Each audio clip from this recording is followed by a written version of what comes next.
In today's lesson, you're going to learn how to lace up your bass with a fresh pack of strings.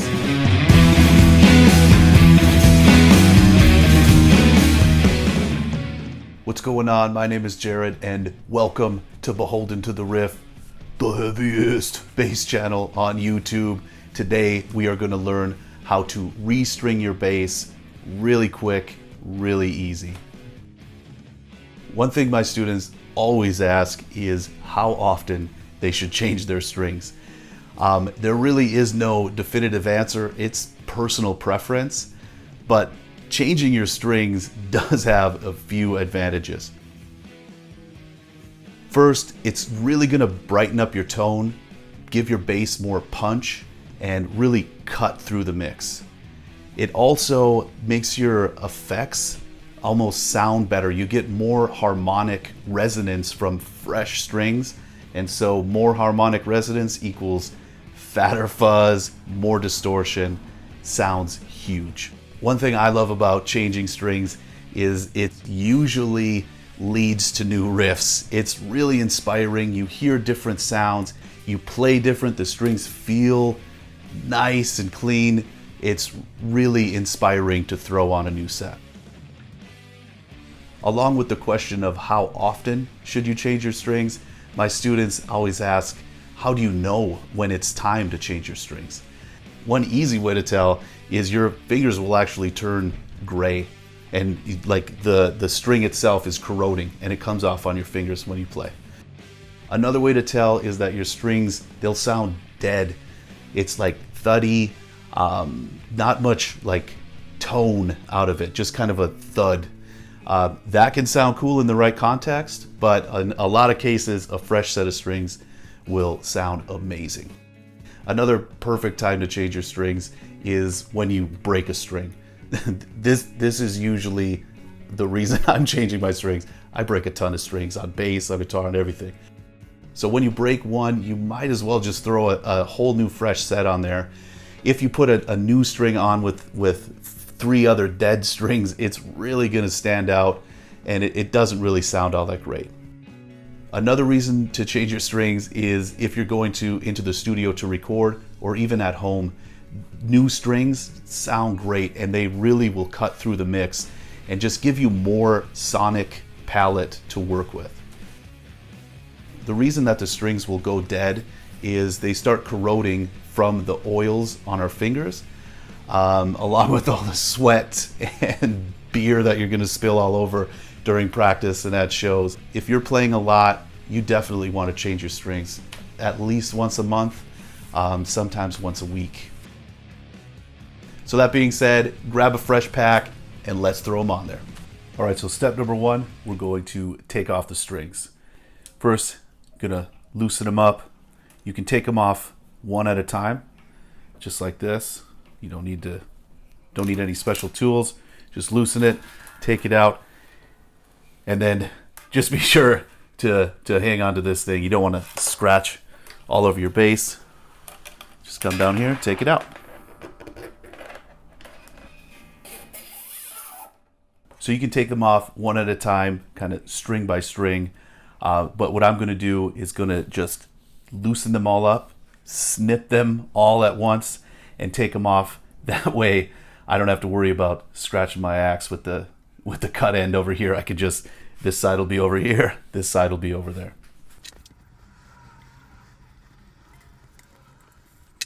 So now that they're nice and loose, I'm just going to come down here, be sure to hold them, and just cut all the way through.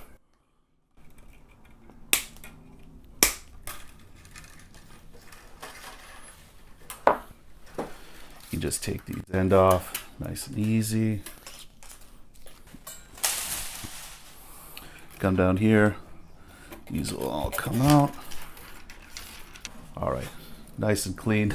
Don't have to worry about anything, all done in one shot. So while I got the strings off, I'm gonna really clean it down, give it a nice polish, use some neck conditioner, let it soak in a little bit, polish it down, and then we'll get back to stringing it up. Now that we got it nice and polished up and got rid of some of that sweat and grime we were talking about before, I am going to lace it up with some new strings. First things first, I'm just gonna line up all the pegs, all the tuning pegs, so they're all facing the same way. Is this OCD? Maybe. Seems to make my life a little easier every time doing it though. Then, gonna bust open a new pack. I'm trying these out. These are the D'Addario NY XLs. We got 50 through 105. I'm gonna keep this in standard, so got the 105 for the low E's. It's gonna be good. One thing you do want to keep track of when you're putting on some new strings is to keep track of which string goes where. So this one is color coordinated. So we got the brass color is E. So we'll start with that. So some basses, you insert the string in the saddle. And some basses like this one is a string through body. So you insert the strings in the bottom and it comes up through the body. And just pull it all the way through.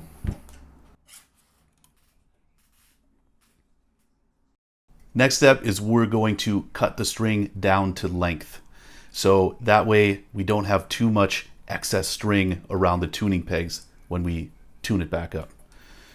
So to measure that, we're going to get the string to the peg that it's going to. This is the E string, so it's going here.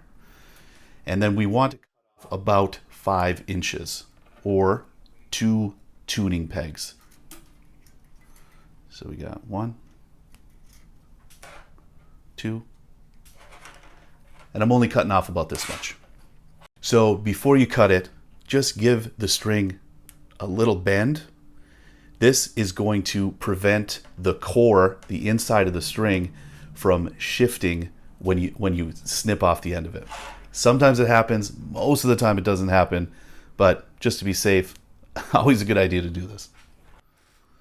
So now that it's bent, just gonna snip right by just past the bend. Before we get into the next step, I just want to take a moment to thank the Beholden to the Riff Patreon community.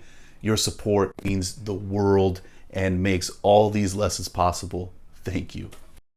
So while we're tightening the string, we want to apply a little bit of pressure and basically keep the string a little bit taut and try to feed the string from the bottom. So I'm going to keep my finger pressed down and feed the string as close to the bottom as the tuning peg as I can. Now that it's started, I'm going to use the string winder to speed it up a little bit.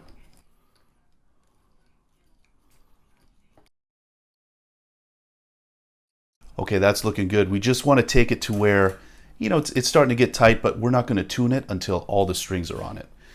So I'm just going to go through, I'll show you one more, just kind of nice and quick, and then I'm just going to lace the rest of them up. So I'm going to check the color. I'm going to tune this one next. So I'm going to tune the G next. So we're looking for green.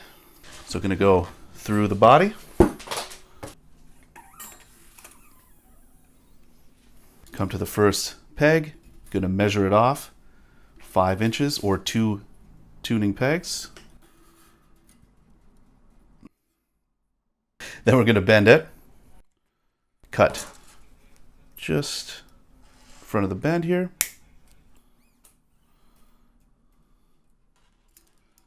Once it's in all the way, take it straight back and then going to bend it. Turn the peg just like we would when we're tuning.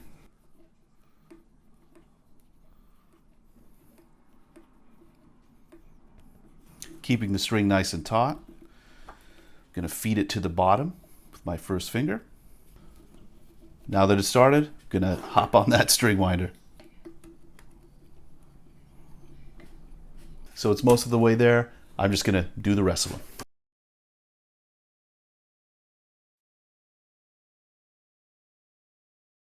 So now that the strings are on, I'm going to bring it up to tune and stretch them out a little bit and try to kind of break them in a little, just so they stay in tune a little bit longer. So to break them in a little bit, just kind of pick them up and stretch it out. Just kind of give them one of these and go up and down the string.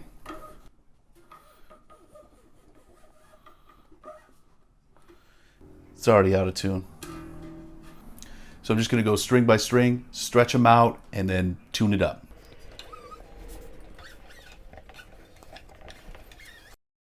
So the last thing I'm going to do is to apply a little pressure on the nut and then a little pressure on the saddle. This is going to kind of settle the strings in, and they lay flatter to the fretboard.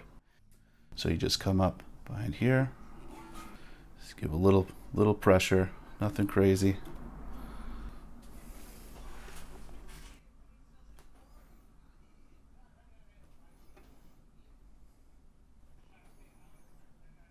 If you dug the lesson, I highly encourage you to like the video, subscribe to the channel, and drop a comment. Let me know what you thought. What kind of strings are you throwing on your bass?